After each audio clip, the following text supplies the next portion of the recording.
सर्व कर्मचारी संघ हरियाणा द्वारा पूरे प्रदेश में नई पेंशन स्कीम रद्द हो और केंद्र सरकार PFRDA बिल रद्द करे, उसको लेकर सभी विभागों के बाद सर्व कर्मचारी संघ ने गेट मीटिंग की है। मौजूदा केंद्र सरकार और राज्य सरकार नई पेंशन स्कीम को रद्द नहीं करना चाहती, बार बार बयान जारी कर रही है कि इससे हमारे घाटा होगा, नुकसान होगा और पुरानी पेंशन के लिए कर्मचारी आंदोलनरत हैं। 19 फरवरी को पंचकुला में प्रदर्शन करने कर्मचारी गए थे, वहाँ पे सरकार ने लाठीचार्ज किया, आंसू गैस गोले मारे। उसकी हम निंदा करते हैं और सरकार को, जैसे पंजाब है, हिमाचल है, छत्तीसगढ़ है, राजस्थान है, इन सरकारों ने पुरानी पेंशन बहाल कर दी है, उसको लेकर सरकार को विचार करना चाहिए और कर्मचारियों पर पुरानी पेंशन लागू करनी चाहिए। क्योंकि 58 साल तक जो कर्मचारी सर्विस करता है उसको पेंशन के रूप में बुढ़ापा पेंशन से भी कम पैसे मिलते हैं, जबकि 10 लाख रुपए किसी साथी के जमा हैं तो उसको 60% पैसा वापस दिया जाता है और 40% पैसा रखे और उसी राशि का ब्याज भी ज़्यादा बनता है, जबकि पेंशन कम बनती है। ये हमारे कर्मचारियों का आज के दिन विरोध है।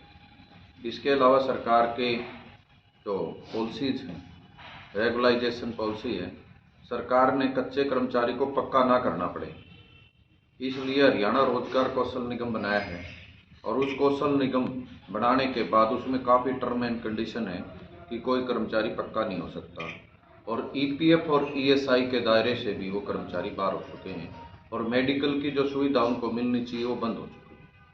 हमारा ये रोष है कि कौशल निगम बनाने की आवश्यकता नहीं थी। जैसे पहले मस्ट रोल पे कर्मचारी रखे जाते थे या रोल पर कर्मचारी रखे जाते थे, उन कर्मचारियों को वैसे ही रखा जाना चाहिए और पॉलिसी सरकार को बनानी चाहिए। समान काम समान वेतनमान पे सुप्रीम कोर्ट के आदेश अक्टूबर 2016 के हैं, लेकिन सरकार उसको लागू नहीं कर रही और सरकार कच्चे कर्मचारियों का बोझ खड़ी कर रही है। इसलिए हम हरियाणा रोजगार कौशल निगम को बंद करने की मांग करते हैं। अभी सरकार ने सर्व कर्मचारी संघ को 16 फरवरी को पंचकुला में बुलाया था मेडिकल पॉलिसी के तहत। कर्मचारियों का बीमा हो और वो प्राइवेट कंपनियों को लाइसेंस जारी करने के लिए मेडिकल पॉलिसियाँ बनाई जा रही, जबकि उससे कर्मचारियों को नुकसान होगा। एक तो 1000 रुपये जो नगद पैसे ले रहे हैं वो बंद हो जाएंगे और बीमा कंपनियों को फायदा होगा और उसमें भी परिवार के जो आश्रित हैं उन कर्मचारियों को कोई भी बेनिफिट नहीं मिलेगा। हम इसकी निंदा करते हैं और सरकार को जो पुराना सिस्टम में दुरुस्तीकरण करके और तमाम कर्मचारियों को मेडिकल सुविधा मिलनी चाहिए और कच्चे कर्मचारियों को भी सुविधा मिलनी चाहिए। इसके अलावा 14 मार्च को अखिल भारतीय राज्य सरकारी कर्मचारी फेडरेशन के आह्वान पर तमाम कर्मचारी पुरानी पेंशन बहाली के लिए जंतर मंतर पर जा रहे हैं, लोकसभा पर प्रदर्शन करेंगे और केंद्र सरकार से भी हम मांग करते हैं कि सरकार पुरानी पेंशन लागू करे। सरकार जो कच्चे कर्मचारी हैं इनका EPF और ESI बंद हो गया है कौशल निगम में जाने के बाद और उससे उनके इलाज की सुविधाएं खत्म होती जा रही हैं और ख़त्म हो गई हैं। तो कोई कर्मचारी का एक्सीडेंट हो जाता है या परिवार में बड़ी दिक्कत आ जाती तो उसकी मेडिकल सुविधा नहीं मिल पा रही है। सरकार की पॉलिसियों के कारण शिक्षा विभाग में HRMS कोड सरकार की कमी है, उस पोर्टल पर नहीं चढ़ा है और शिक्षा विभाग में पिछले 3 महीनों से वेतन जारी नहीं हो रहा है।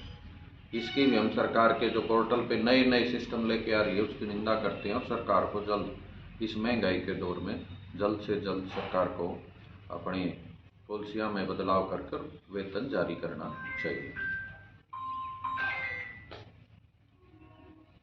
इसी के अलावा सर्व कर्मचारी संघ अपने जो आंदोलन है उसको आगे बढ़ाते हुए 5 अप्रैल को भी दिल्ली में जाएंगे और रामलीला ग्राउंड में इकट्ठे होंगे। सरकार जो पॉलिसियां कर रही है, सरकार ने कोरोना काल का बहाना बनाकर कर्मचारियों का 18 महीने का DA का एरियर रोक लिया जो कि करोड़ों रुपए में बनता है, उसको लेके श्रम सुधार कानूनों में बदलाव को लेके और जो महकमों को लगातार बेचा जा रहा है, प्राइवेट किया जा रहा है, प्राइवेट कंपनियों को बेचा जा रहा है, बड़े पूंजीपतियों को मुनाफा पहुंचा जा रहा है, उसको लेकर 5 अप्रैल को भी ऑल इंडिया का कर्मचारी रामलीला ग्राउंड में इकट्ठा होगा और हम इसके लिए विरोध प्रदर्शन कर रहे हैं।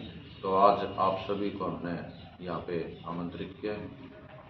कर्मचारी संघ की तरफ से तमाम विभाग जितने भी कर्मचारी है, पुरानी पेंशन को लेकर सभी विभागों के बाहर गेट मीटिंग की गई और सरकार के खिलाफ नारेबाजी की गई। से अभी इस मामले में सरकार से आज कुछ पेंशन बहाली की मीटिंग कोई कमेटी गठित की है सरकार ने, लेकिन हमें लगता नहीं है कि सरकार उस मुद्दे पे जाएगी और वार्ता करेगी। और सर्व कर्मचारी संघ अपना आंदोलन जारी किए हुए है। जब तक सरकार हमारी मांगों का समाधान वार्ता के द्वारा बैठ के नहीं करती है, तब तक आंदोलन जारी रहेगा।